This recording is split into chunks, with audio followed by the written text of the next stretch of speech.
Welcome to the All Killa No Filla podcast with me, Rachel Fairburn, and Kiri Pritchard-McLean. No, I don't like it. That was like I've been sacked.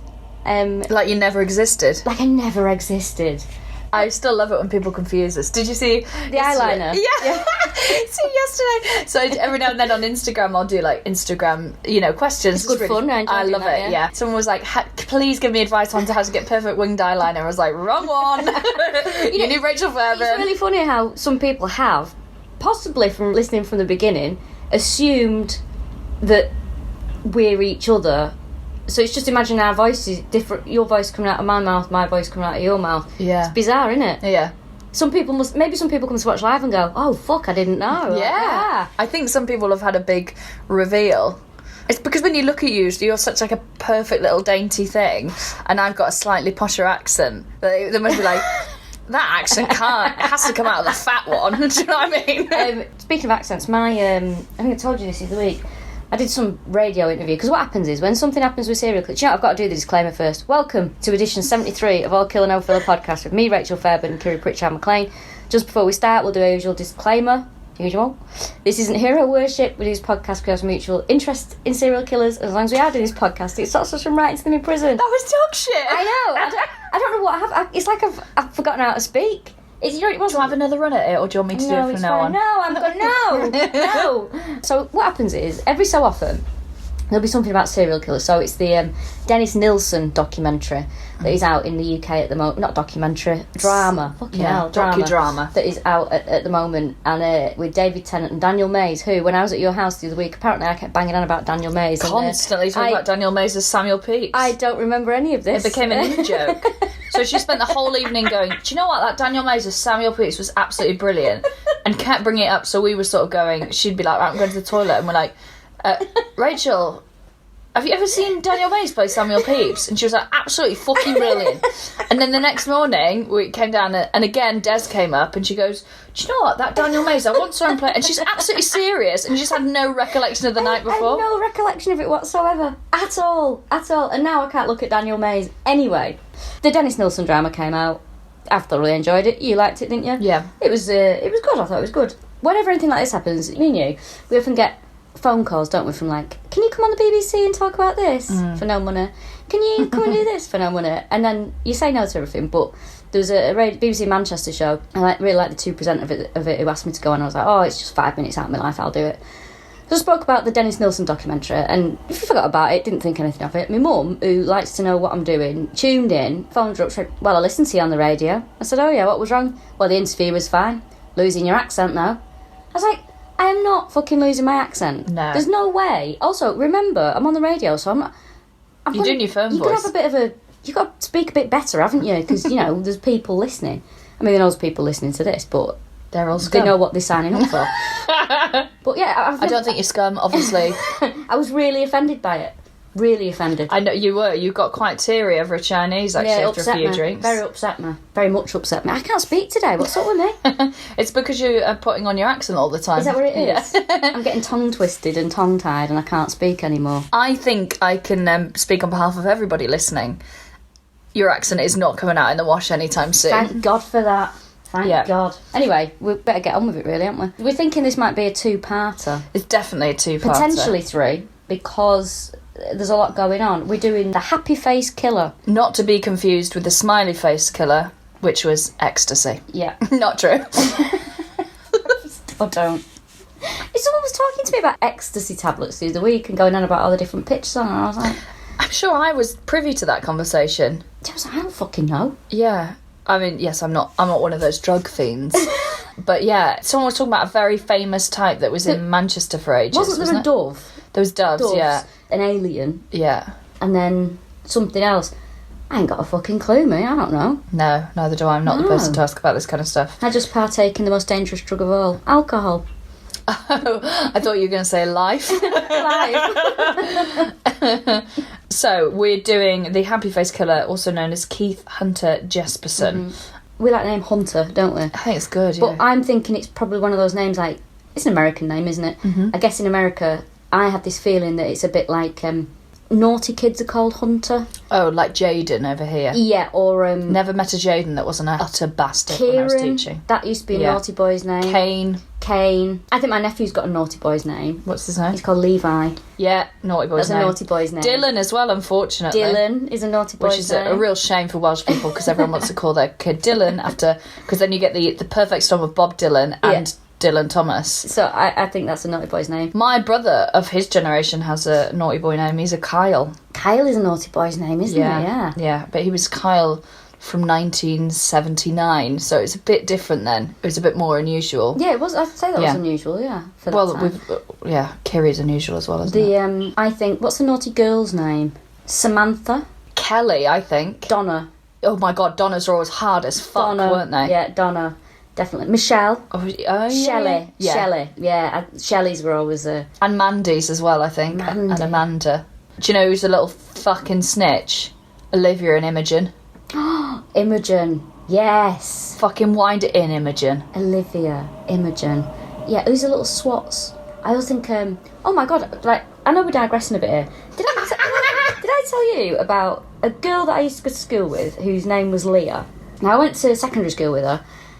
Didn't really have any interactions with her. She was a right swat. I think she might have been head girl or something like that. But she always used to... She's very tall, and she used to have, like, this rucksack on all the time. And she'd be wandering around the corridors with rucksack on, probably going to grass on somebody, or, you know, lick a teacher's bumhole or something like that. And I'd never seen her since the day I left school. And a few months ago, I was in Euston Station, and I had a massive flashback because she was walking towards me, walking the same way with a backpack on her back.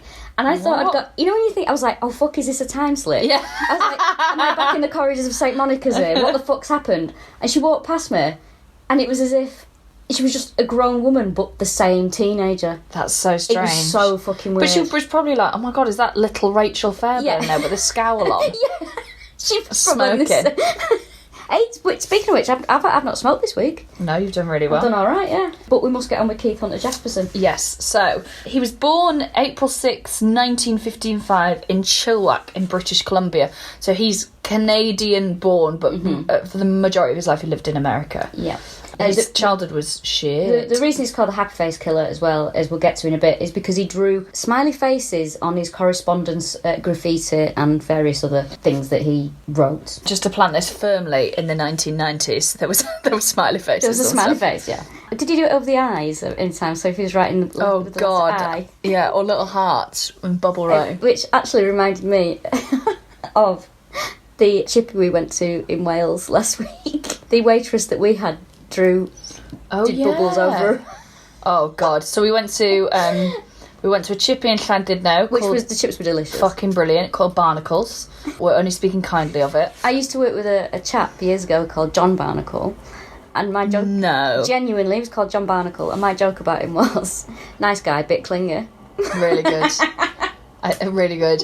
Also, how do you you get your surnames from being like, oh, Smith, because funny, but what? My fucking granddad was a mollusk. Why is he called Barnacle? How does that happen? I imagine maybe it was from a seafaring family. Yeah, but still, Barnacle doesn't make sense. No, it doesn't. He'd have to be from the sea. That's so strange. I'm from a long line of barnacles. Anyways, this chipper, which was great. Yes, there was a girl, God love her, it was her first day. She told us that. The other members of staff repeatedly told us that.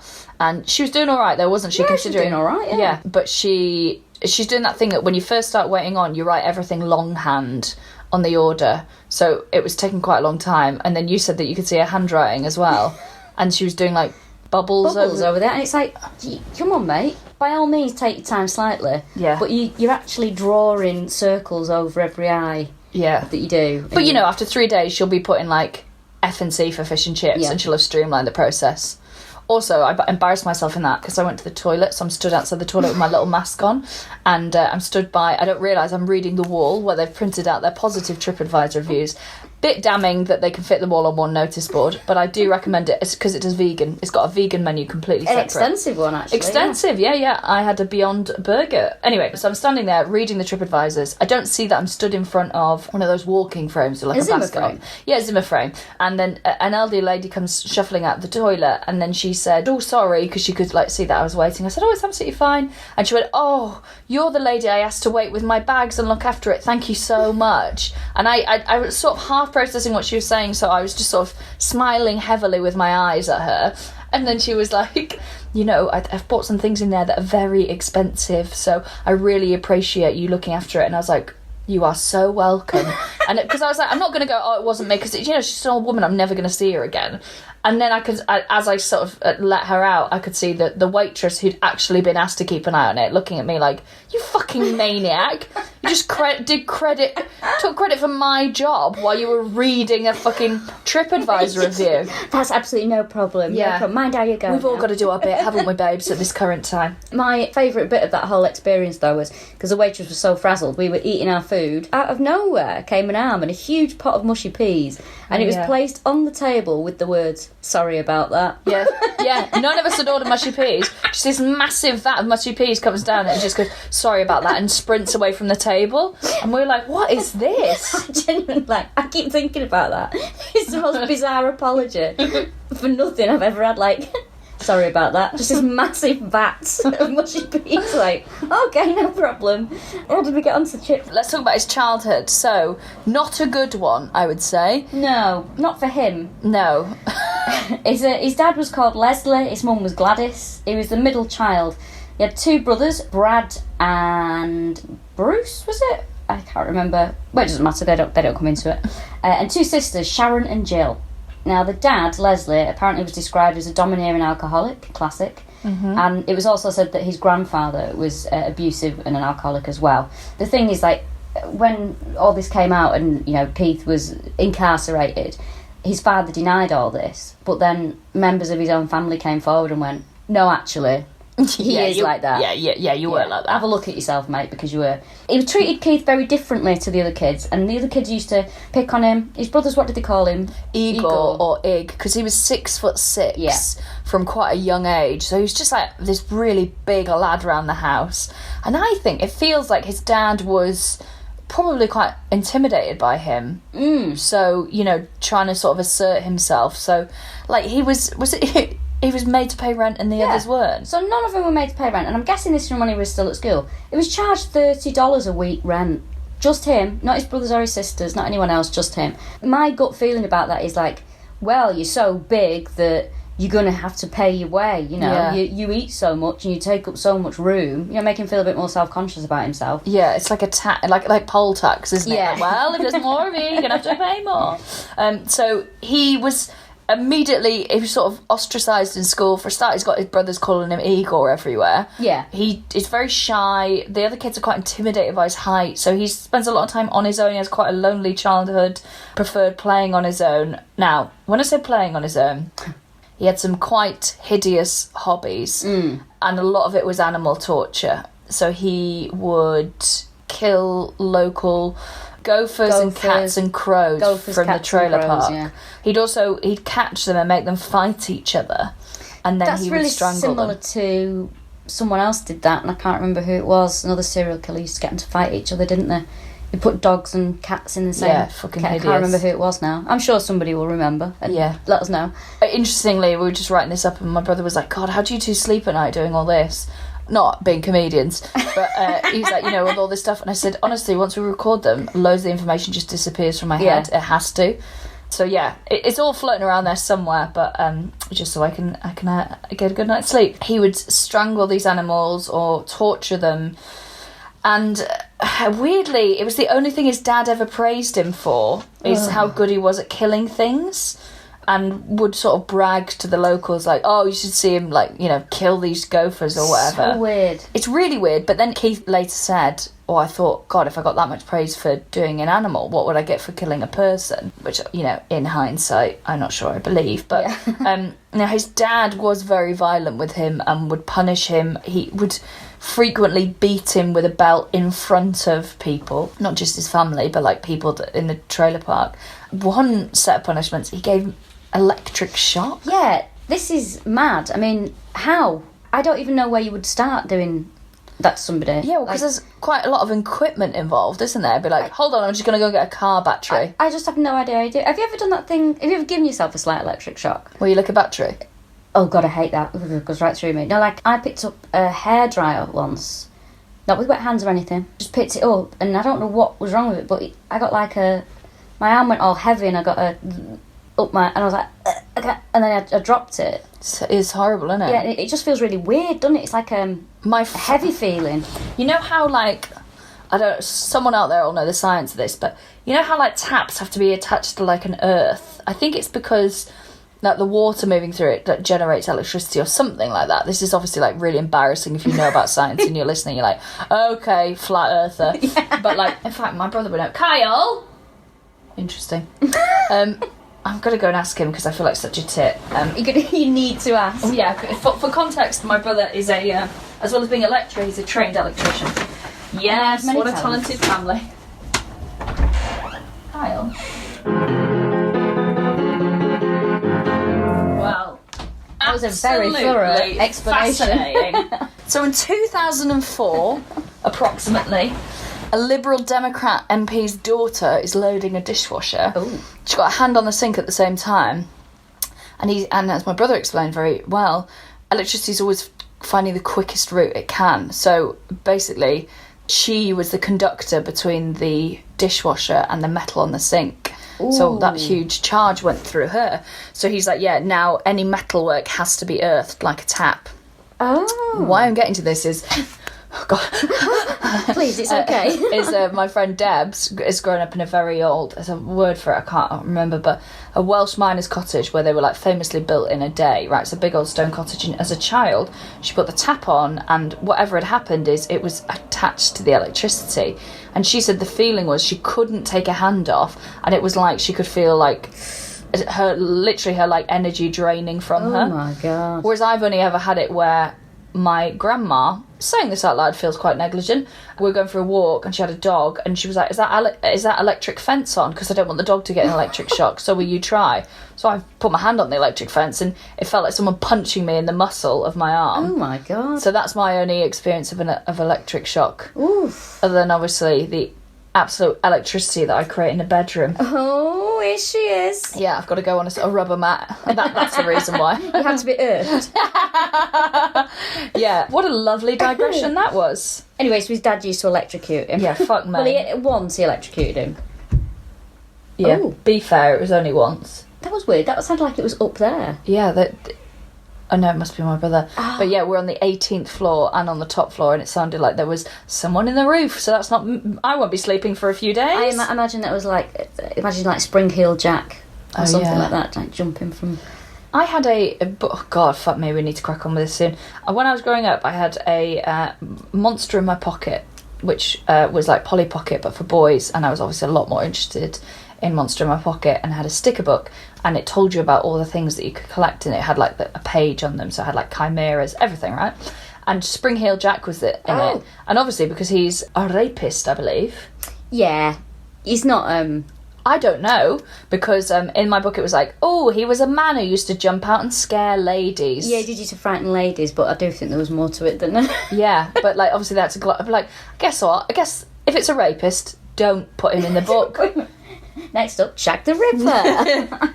Yeah, Jack the Ripper didn't make the cut, but Spring Heel Jack did. So Keith graduates in 1973. Now he didn't go to college because his dad said he was. We should say before this, there was 2 attempted murders on children. Oh my God, yes. How did I fucking miss this? How did we forget this?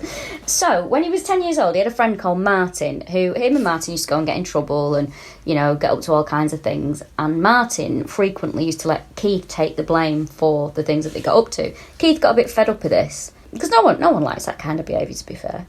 And he started to beat up Martin so severely that Keith's father had to drag him off the kid, and he nearly beat him to death. Fucking hell. He says... He's 10 as well. I know. A 10-year-old beat things to death. I mean, how big was he at 10? He's got about... Oh, yeah, that's true. 6 foot, maybe? Yeah, probably. So, a few years later, he said he was swimming in a lake, and one of the kids tried to drown him. Which, fine, these things happen, but he was so big, I don't know. I just doubt a lot of things he says. And a year later after this incident, they were at the swimming baths or swimming pool with school doing swimming lessons.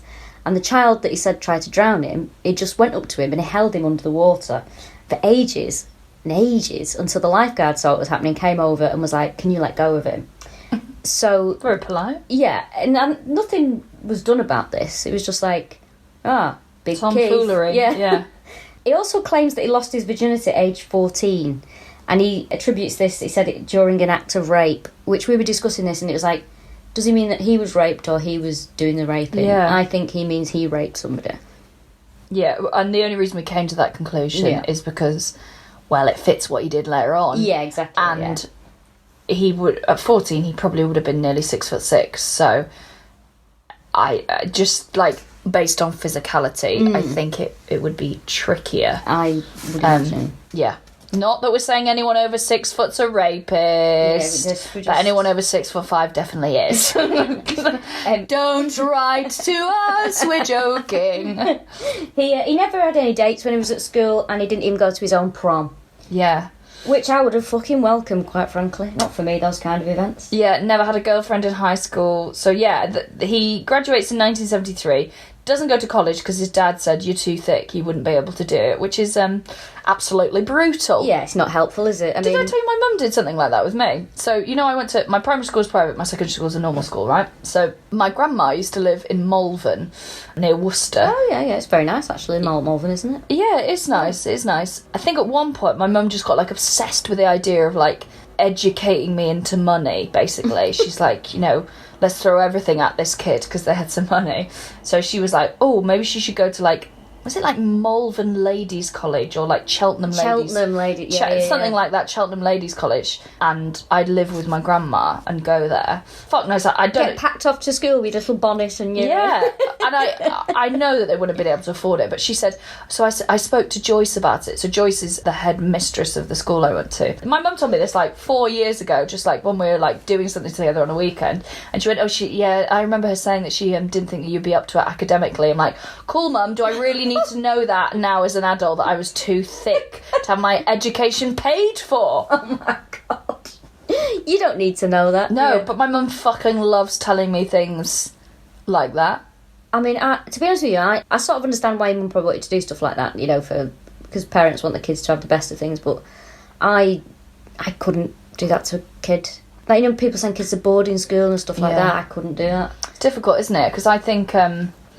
So you know Ben from Goose? Yes. He went to a boarding school and was like, it was great. He was like, it's like a sleepover with your mates really every night. it. Yeah, he was like there's no like horrific like, you know, bumming or whatever.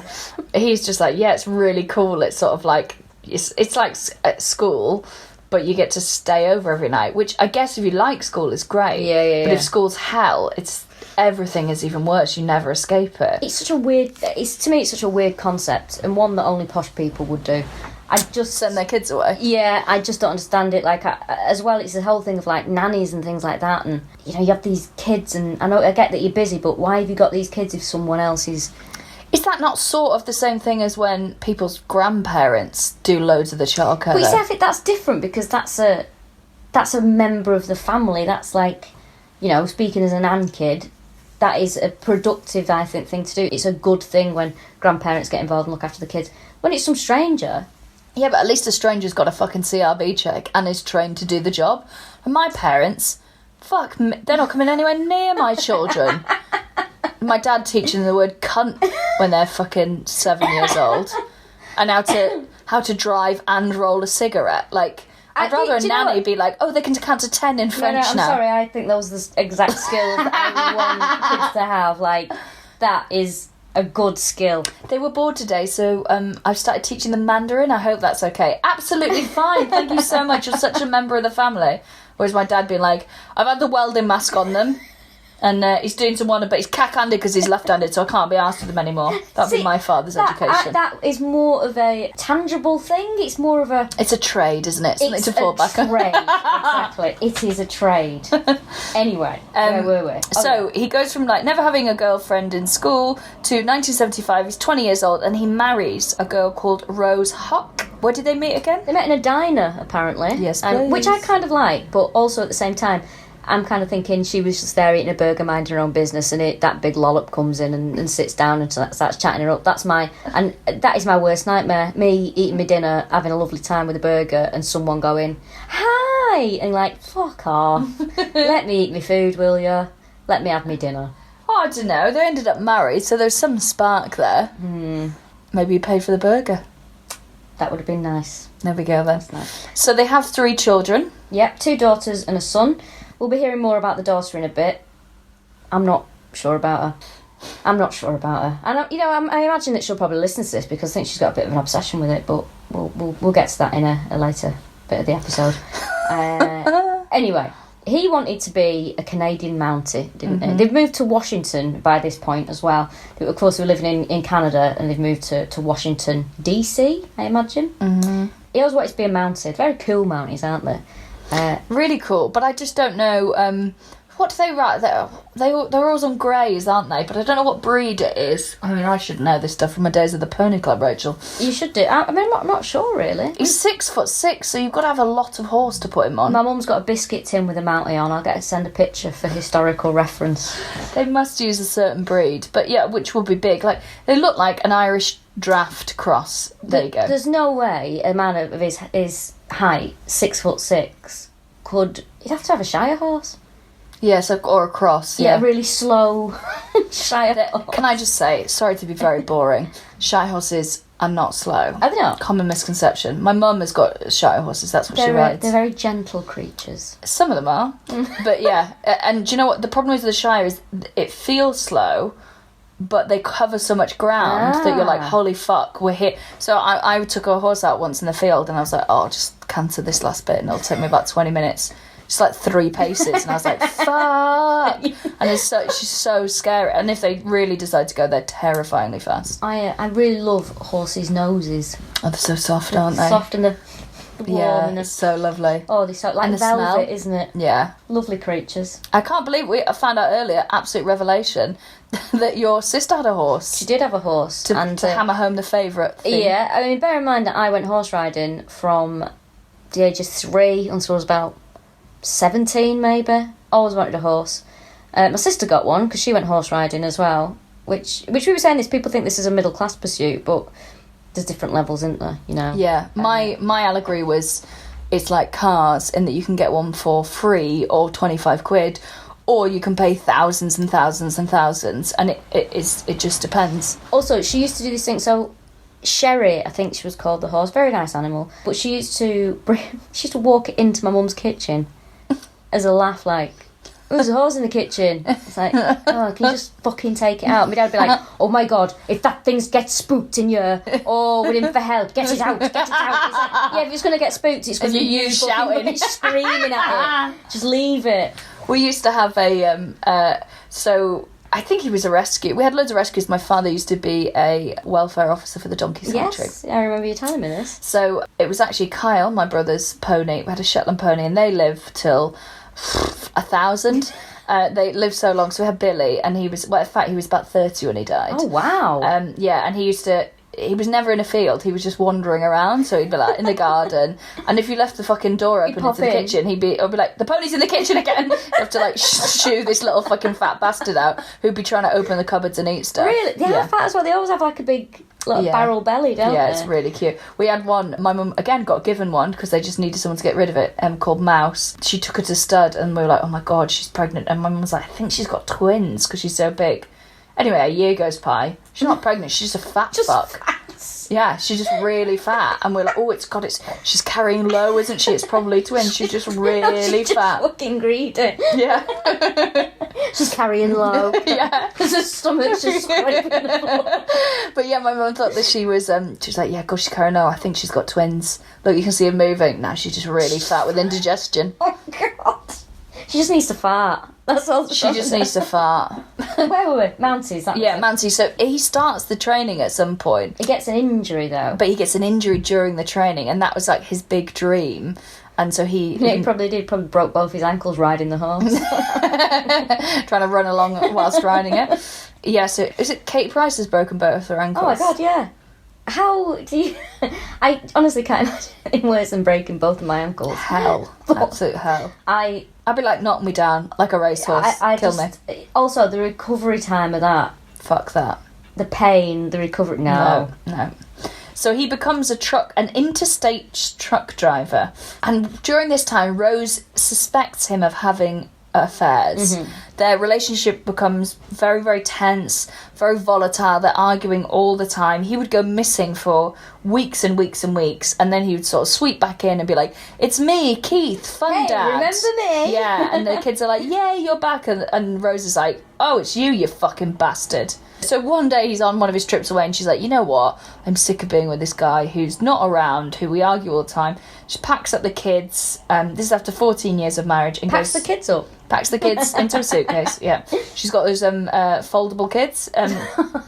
So 14 years of marriage, she packs everything up and the children and goes to Spokane in Washington, which is like 200 miles away. So the eldest, Melissa, is 10 at this age.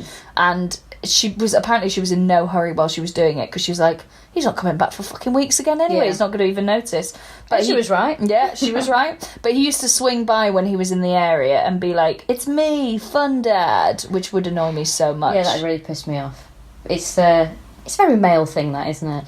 Yeah, I already know with my partner that he's going to be the fun one and I'm going to be the arsehole. Do you know what I mean? You know, it's so boring when you're like, I guess this is it then, because we can't both be fun. We can't, but you never know, it might change. I think, maybe I'll probably be more relaxed about them going out and getting pissed, and he'll probably be more like, absolutely not, she's not wearing that. I don't know what I'd be like as a parent, to be honest with you. I think I'd be strict but quite consistent. But I also would have that thing of like, I would dread a child being a teenager or early 20s, because I know what I was like at that age, and I'd be like, oh God, I hope you're not doing the same things that I'm doing. I think you just have to accept that they are, and that's fine. I just don't think I could cope with it. A part of me as well wants to be really sort of like, let's have mature conversations about sex and drugs and like... but then at the same time I'm like, no. Yeah, at the same time I'm like, I don't want to hear about your fanny, mate.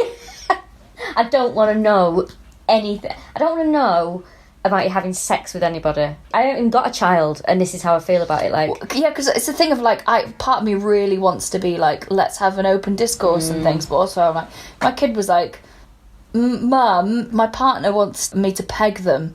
I'm like, I'm out of my depth here, mate. I'm gonna have to do some googling. I'd be like, "Oh, Mum, I need the morning after pill." I'd be like, "You little slag." Well, I'd be like, fucking, I brought you up better than that. Google it yourself and go and sit in Tesco, do the interview so you get it for free. Come on, this is all like, you got a smartphone that you're never off. Don't do some bother your legwork. mother with this kind of nonsense. Yeah. Just find your own way, like I did. Well, some of it is, I think you're meant to sort of feel your way through, but it's I don't know. It's you want to have the conversations about like, no one gets to touch you without your permission. Oh yeah, those stuff. conversations, fine. Yeah, I get that. You know, we've all had those conversations. With the guiding conversations, of course, you should be having.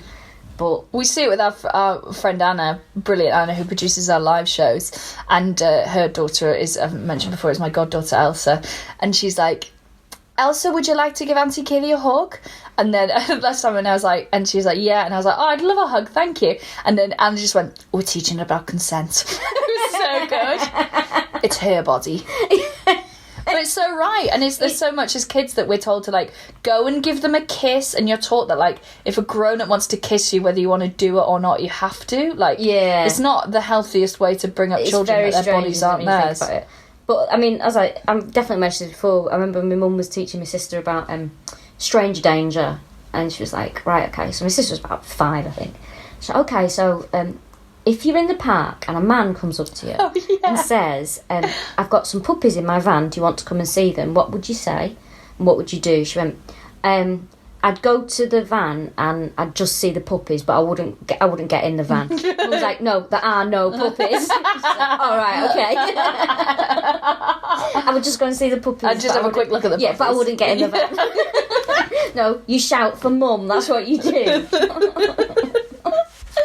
I love that she's done like she's weighed up and she's like, well, obviously I'm going to go and look at the puppies. Yeah, because I want to go and see the puppies, but I wouldn't get in the van. Oh, I love that story. So they finally get divorced in 1990, which is a long time because they got married in 1975. But maybe it's that thing where they can't, and separate after 14 years. So that's what, 89. And yeah, so 1990 they get divorced. But I was wondering, you know, sometimes it's people can't, this is mad, right? People can't afford to get divorced because it's like 300 quid worth of paperwork, right? Yeah. So, for example, my friend Martin was married for many years, and his wife got in touch with him. They weren't on bad terms or anything, just not spoken for ages. his wife got in touch with him and she said, well, I want to get married now because I've been with my boyfriend for ages and I've got a daughter, so can we meet up and talk about the divorce? And he was like, yeah, sure. And they went to see a solicitor, and at the time they were both really skint, and they just said the best thing you do is just not see each other for about a few years, and then it just gets like a null? Like, yeah, I think it's if you've had no contact for so many years, they just go write it off. So that's what they did. Oh, that's good. Yeah. So decree absolute. That's when you filed for divorce and you get your letter. Yeah. I only know this because of Coronation Street. What is it? Decree nisi is the first one, and then decree absolute. I always remember Ken Barlow going, "Oh, it's my decree absolute." That's how I know what a decree absolute is. Ken Barlow. Interesting. Yeah, because I just it hadn't occurred to me that of course you have to pay to do it. It's like and 300 quid's a fucking big chunk of money for anyone, and when you're living, like you quite tight on resources, it's a luxury, isn't it? Although I think they are trying to make it a bit easier for sort of people who are in relationships that are not ideal, if that makes sense. I think there's more help coming soon for people to be able to divorce. Oh, that's good. Partners that they really don't or should be with, or want to be with or should be with, if that makes sense. So that's coming through. I always thought it'd be like 50 quid to get divorced. Yeah. What's it to get married then? I've no fucking idea. It better not be cheaper. It probably, there's more hassle, isn't there? You've got to go to a registry office and put it up on a wall and all that crap, haven't you? What, for a divorce? No, for a wedding you've got to go up and put the marriage bands on the wall, haven't you, or something? Have you? I've seen Don't Tell the Bride. I don't fucking know. Like, I don't know. I think you have to put it up in a... I don't know. I think the conclusion you can come to with this is we've never been married. We've never been married, and it's not even on the horizon. And we haven't got. We've not done a cursory Google. Morning after pills. Don't you fucking worry. I can tell you how much and which supermarket you can get that from. When it comes to marriage, not a fucking sausage, lad. Also, that's something I was thinking about the morning after pill. Like, I don't always think about it. I've got other things to think about. But, you know the times where they make women just sit there in the office and take it in front of them? Yeah, I've had that. Don't you think like that is very, mad liar. Very fucking... Yeah, it's gendered. It's like you should be free to take that away with you. Yeah, also like, oh yes, I cannot wait to get pregnant from this man whose surname I don't know. Yeah, like, it's such a horrible way to treat people, isn't it? It's like, you should genuinely just be able to go and get that and then just take it over at your leisure, shouldn't you? Like, I understand that, but it's just when they put people in the thing and question them and there's your water and... I went and bought one because I was like, I'm doing all right now, guys. When my partner and I first got together, it spunked inside me. There we go. And I was like, because you're all mentally painting the picture anyway. And so I was like, went and got the morning after pill, and I washed it down with a matcha green tea. If you pay for it, they let you take it away with you. Oh, really? Yeah, because they trust rich women. Yeah, but if you're getting it for free, then you must be interrogated and made to feel like a fucking piece of shit. They do interrogate you. They go, you know that this is not a regular form of contraception. Oh, After I've already said, is that right, mister? I didn't know that. They said, have you taken it before? I said, yeah, about 10 years ago. And they go, okay, do you understand this isn't a regular form of contraception? I was like, yes, it's about a once-in-a-decade thing that I indulge in. They think, oh, has the flavour changed? Yeah, they really patronise you. Do you know what I really fancy? The morning after pill. 20 quid's worth of shame. I have got a real craving for that right now. Yeah. It's fucking ridiculous, isn't it? So I went and got it, and then and I think it might have been more than 20 quid. However much it was, I was slightly aggrieved. I remember saying to my partner, I was like, oh, I've sorted it out.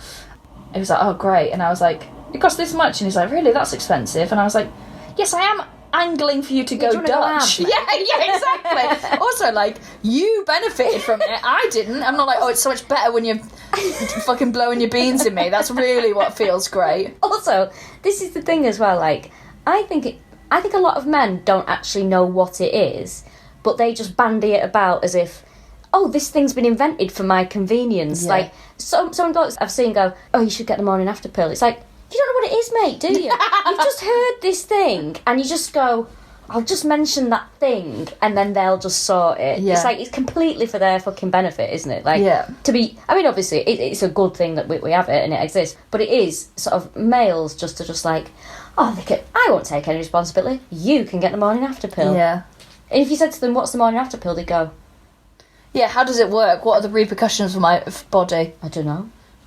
Just means I'm free. I really wish that they concentrated on making a male pill.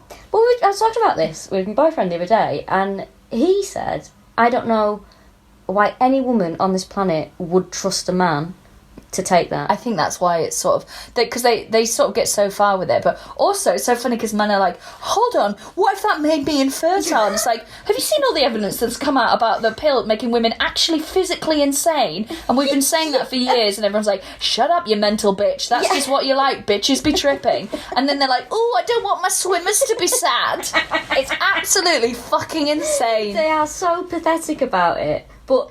He's 100% right. I wouldn't. There's so many men that just take advantage of that. So many men that would be yeah. Because also, like, I guess the onus is on us because in reality, the repercussions of pregnancy, I think, obviously, you know, there's some brilliant involved men and, you know, there's men women have had abortions when it's not been what the man's wanted. Mm-hmm. I understand it's more complex than that, but largely, if there's a pregnancy, it's a woman has to carry it for 9 months. It's more than likely a woman who has to bring up the child or, you know, is the primary caregiver. Mm-hmm. Broad strokes before you get all fathers for justice on me and fucking send me a picture I don't of you think any of them are listening, mate. No, yeah. I don't think they're listening. But, yeah, so I guess that's why it's the onus is on the women. Would I trust my partner's quite responsible, but then he has to set an alarm for taking the bins out. So, right, we are getting massively off track. Let me see, how long have we on it? Oh, absolute hell, 45 minutes. Oh, Christ. So he go missing, come back, be fun, Dad, got all that. Right, he goes back to truck driving now in the 90s after failing the Mounties test. So he's doing all this interstate driving. Mm-hmm. Now, this is his first known victim. I think there's probably more. I think there's probably more. Because, as we say, there's 8 known, but he claims over 100, which, again, I think is absolute bullshit. Yeah, but I think there's definitely... He's probably... murdered before this, 100%, I would say. Yeah. So this is Tanya Bennett. She's 23 years old. She's quite a naive girl, quite trusting, basically, a lot of the people who knew her said. And she was last seen by her parents on, would have been the 15th of January. She goes missing on January the 22nd, 1990. She gets identified from sketches because her body is found and there's no evidence as to who she is, so they do some sketches of her and she gets identified from that. So this all happens in Portland, Oregon. Yes. She was in a bar and Keith goes up to introduce himself to her and they start having a chat and have a couple of drinks and he invites her back to the house that he's renting and he takes her back with the intention of having sex with her. Now, when they get back to his flat, there's something in there, isn't there? There's his pet is in there, is it not? So, yeah, it's very weird what he does. Doesn't he at the bar cracks onto her and she's like, nah, I'm all right, thanks. And he gets really angry. Yeah. He goes home, kills his cat. Yes. In a fit of rage. Then comes back to the bar and then sort of sees her outside, she's having a cig or whatever, and he's like, listen, I really want to take you to dinner and I'll pay for it. And she's like, well, I do like dinner. Who doesn't like dinner? Yeah, I'll just have a look at the puppies, I won't get in the van. Yeah. I'll just have the chips, I won't go back to his house. But then he goes, oh, fuck, I'm so stupid.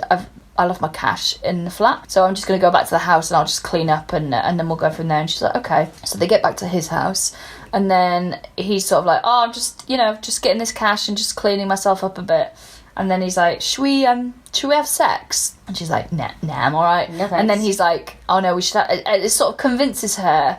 But then as they're sort of like getting down to it, he just starts being really horrible to her and saying that she's ugly and sort of making fun of her if she takes her clothes off and things. So she's like, yeah, I'm not going to do this, actually. Also, this is from a man who was described by witnesses later on as having a Baby Huey appearance. What's that? So I googled it. Baby Huey is a cartoon character that is a massive oversized duck who's quite bottom heavy, wears a nappy, he's a bit of a duffer, and he's one of them where like the other ducks are really cool, and he's like, can I come in the haunted house too? One of those. Oh, yeah. So that's what. So him saying that to her when he looks like a not very bright cartoon duck. What we're saying is he invented negging. Yes, he did. Which doesn't work, by the way, and is just a hideous way to behave towards another human. So he's negging her, and she's like, yeah, I'm all right, thanks. And he goes fucking ballistic.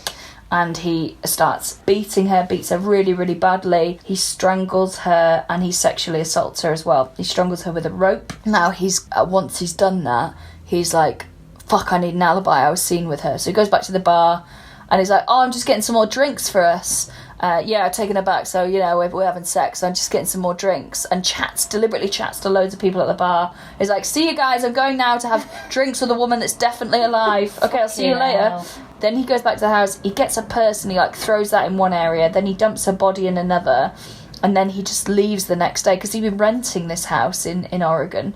I assume it's just by the night though, or something, because he's a truck driver.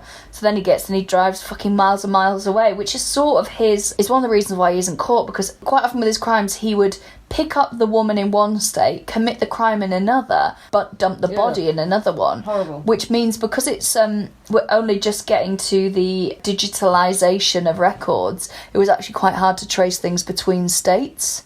It would physically be someone going through paperwork 3 states away for a missing person. So this is perfect for him, isn't it? And the next day he then disposes of her body, and then he's back on the road the next day, isn't he? Yeah. He's out of there, he's gone, and no suspect leads. Nope. Got no idea what happened to her. She gets found.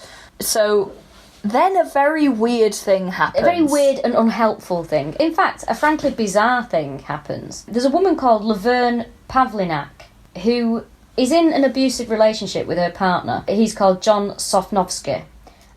And she's reading the news and she reads about the body being found, and she suddenly goes, oh my God, this is a great way for me to escape this abusive relationship. What I'm going to do is I'm going to say that John committed the murder and I was a witness to it. No, first of all, she goes to the police and she goes, I think my boyfriend did this murder. And they go, why do you think that? Well, he confessed in front of me, is what she first says. So she uses the details from the paper. She knows that there's denim being taken from, it just says that some of her jeans material was taken. What actually was taken was buttons off the jeans, which is the only thing that he knows. So she brings in a denim sample. It doesn't match, but they're like, yeah, it's still denim though, isn't it? That'll do. Yeah. So she says he did it and he confessed everything to me. And they're like, okay. So there's loads that doesn't stack up about her story. For a start, Tanya, the bar she was taken from and last seen in, was 25 miles away from where John was that night, where he was seen, so that it just couldn't have happened.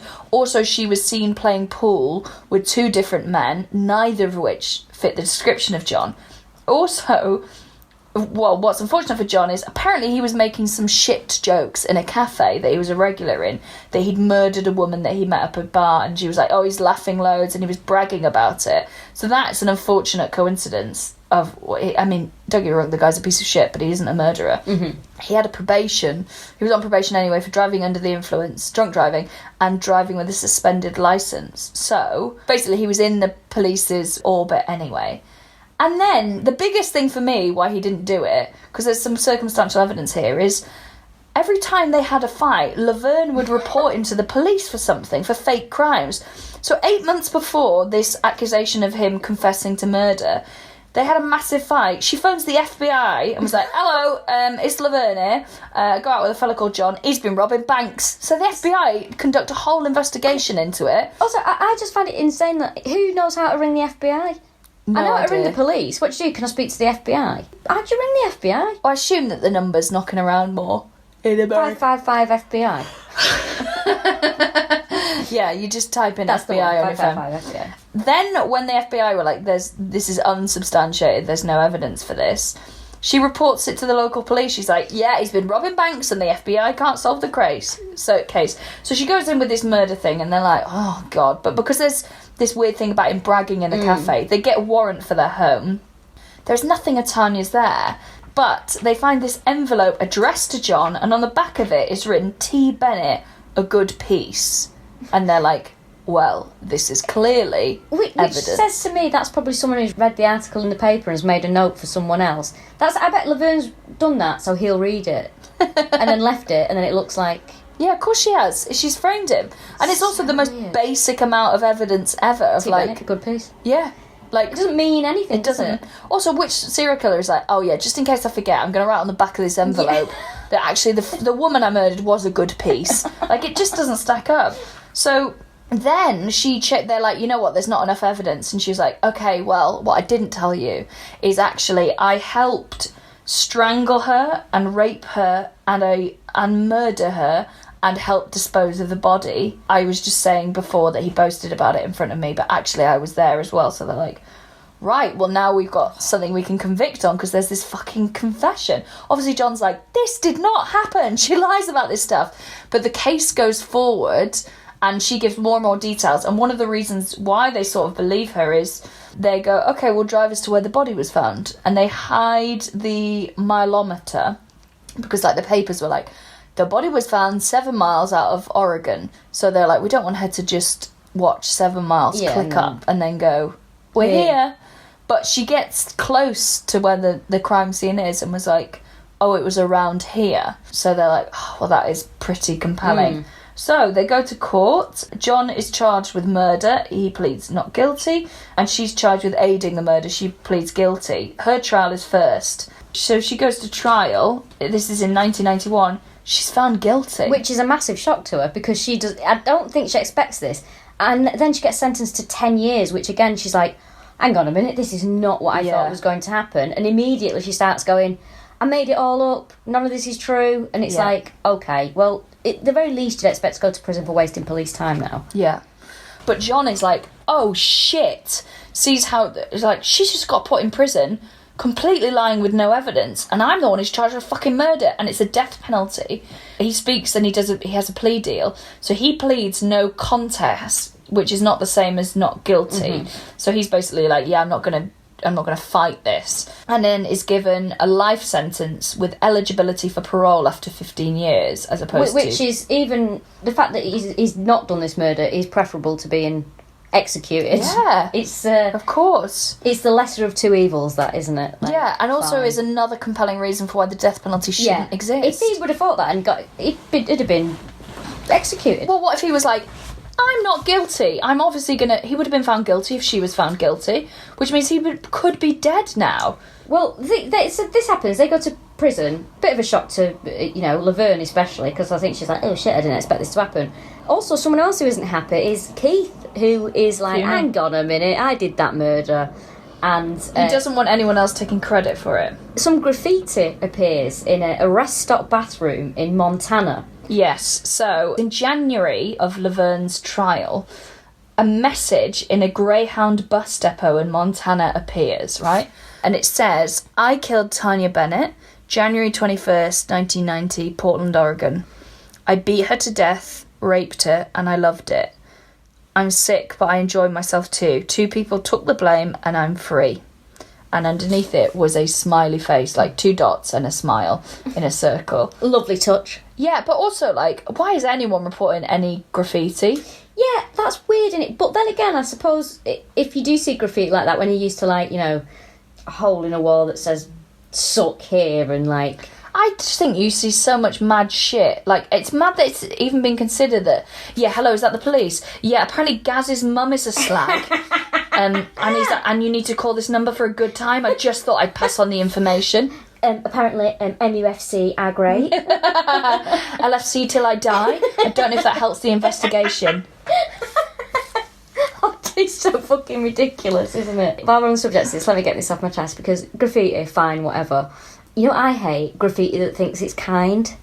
Oh, and it's like, you're brilliant. Oh, fuck off. Nexus Cafe, R.I.P. in Manchester. I used to go in there when I was home and do a lot of kind. Oh my fucking God, just draw a fucking dick, will you, spurting? Because I don't want to wear, like, we're all beautiful. Because we're not, are we? No, we're not. And it's also fine not to be beautiful. Yeah, Ramesh wrote a really good article about this in The Guardian where he's like, I'm not attractive, but what I don't need is attractive people telling me it's fine.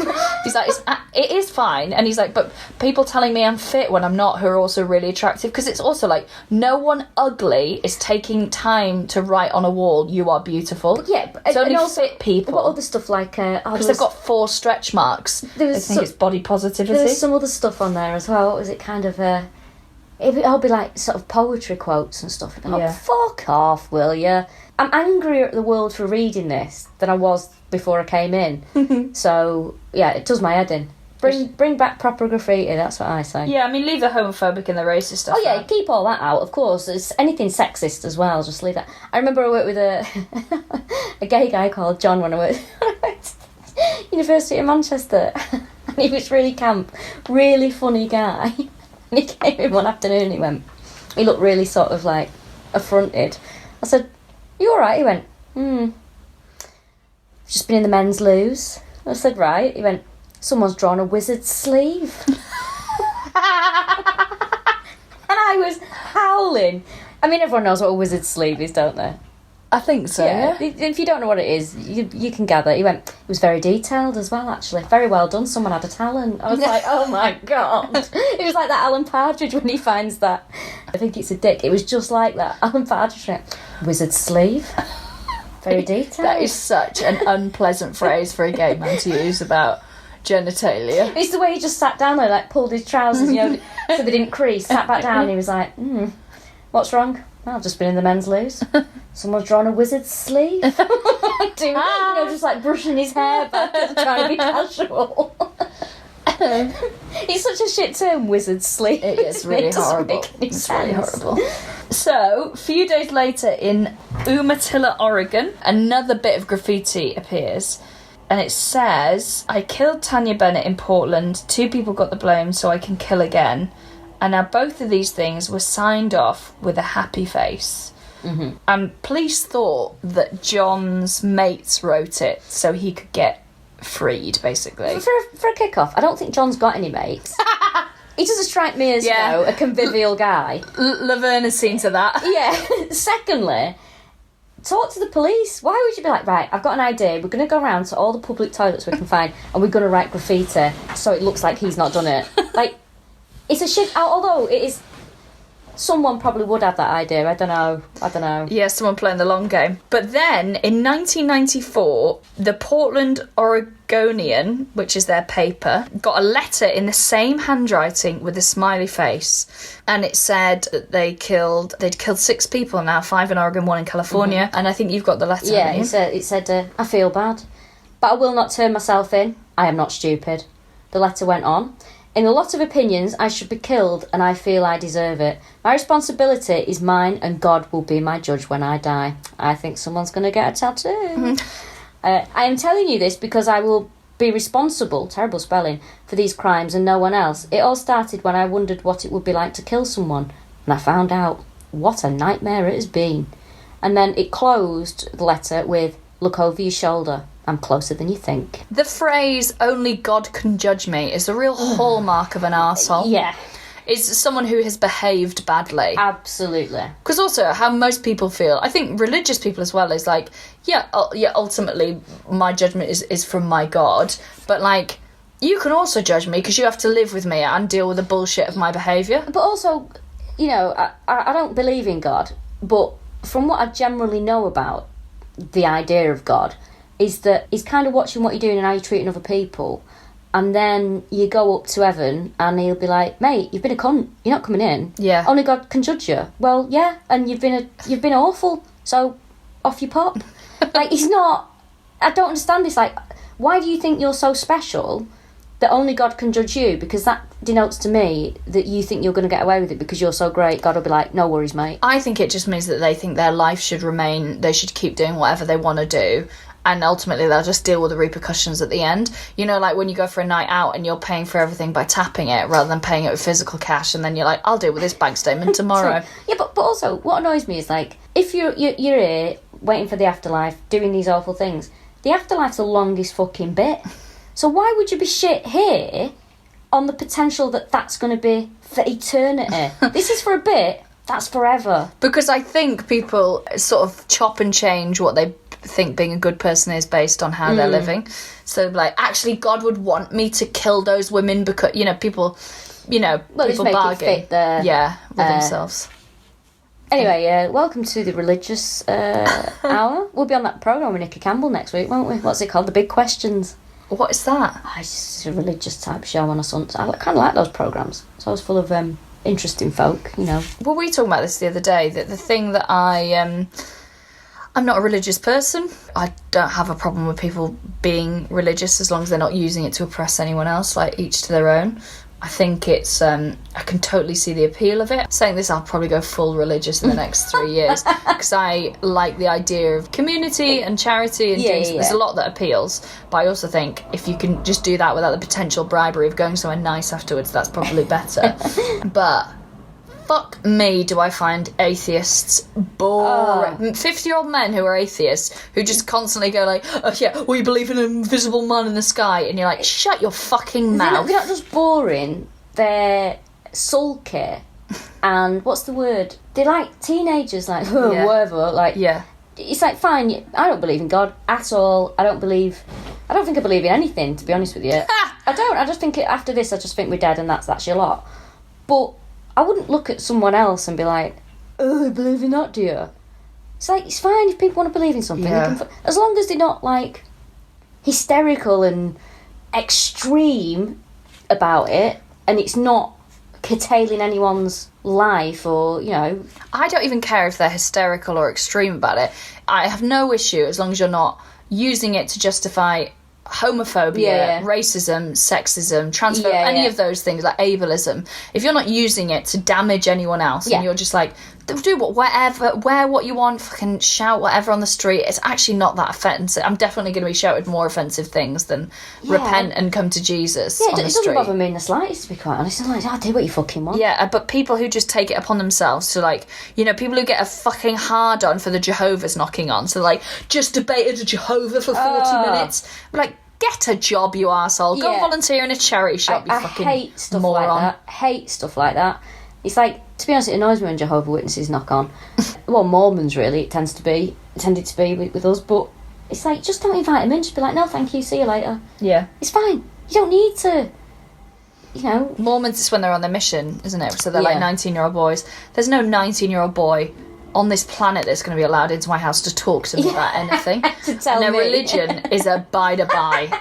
Like, there's absolutely nothing that a 19-year-old can tell me about life that I'm interested in. No, absolutely not. Where are we up? We're done. We're doing this. This is the first section, and then we're going to get on to the other murders. So basically, he is running free because of Laverne's fucking mad lies. Yeah. They're in prison, and then he starts writing to the papers. Of course he fucking does. Of course he does. And that's where we'll talk about the other victims afterwards. This has been a bumper one. I knew this would end up being a couple of parts. Yeah. Also, can I just say very quickly, thank you to everyone who's downloaded a copy of my show, Victim Complex. I put it up on Gumroad because a lot of people had asked, and I had a copy of it, and I was like, you know, I'm just going to whack it out. And the response has been absolutely amazing. I'm telling you, you should put one of your shows on there. I might do it as well, because I have, well, I can say it here now, I might get some feedback from it. I have a copy of The People's Princess, which I'm not doing ever again. I will buy it because I've never seen it. And thank you. And I'll do it for you now. Do you want me to do it for you now? No.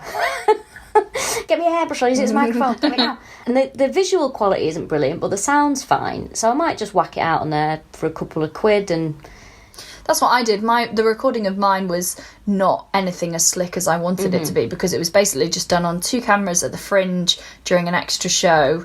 And there's a tiny blip in the sound, but it's all, you know, it's an editor's been at it and a sound engineer, so it's as good as it can be, but I just didn't want to do it again. And I was like, I've got this, it's sat there, people have asked for it. All the feedback's been lovely, and no one's been like, actually I find it really distracting that the camera work isn't perfect. Do you know what I mean? Like, it's just, and I've put it on at a $5 and 20, you can pay more if you want, obviously that is lovely if you do. 20% of it is going to Welsh Women's Aid, who are a fucking brilliant charity, who I believe listen to this podcast. oh, that's nice. Hello. Yeah, they got in contact during lockdown because obviously domestic violence has gone fucking berserk in lockdown, and they're doing so much work. So any money that I can give to them is, in fact, it sold way more than I thought it would, so I'm going to give more to the charity because I just think they can use the money better than I can at the moment. I just buy fucking things on sponsored ads on Instagram with God, it. they've got to stop. Also, it is good to just, I mean, I think maybe this is me just saying this, but I think people are happy with most content at the moment because we're still in that weird time where we can gig, but we can't really gig. No, we can't really. Our friend Pete was saying that, like, he got a load of actual proper gigs put in, you know, weekend gigs where you get a couple of £100 and there's 2-3 days work, and they went out the next day. Because, so even when you get a bit of hope, it disappears again. And obviously we're really lucky because we've got the podcast, and Patreon's been such a huge, thank you to thing. everyone that donates to Patreon. Honestly, you don't know how much it makes a massive difference. It really does help. And it's because, especially, it's so uncertain at the moment, because like you say, like I had a gig, an actual gig last Thursday in Stratford-upon-Avon, and even up until I was on the train going, I was like, it's going to be cancelled. It's not going to happen. It's very different gigging now, I think, at the moment. It's not it's not as you want it to be, but any gig you get is just like, oh, thank God, I'm working. Yeah. I did one yesterday in Greenwich, which is fucking amazing. The lineup: Rich Hall opening, Aisling B, Sarah Pascoe. I saw that on Instagram. It's pretty good, yeah. 1,500 people all sat outside in their little boxes, socially distanced. So the same capacity as normal, but it was so lovely. It was quite cold because the temperature's changed now, but the audience were just gorgeous, and it was so nice. And like, it is a bit different to playing a normal gig because everyone's outside and the laughter goes up in the air, but like, I was still just like, oh my God, I fucking love my job. I've missed it so much. That's what I'm a bit like. I appreciate so much now.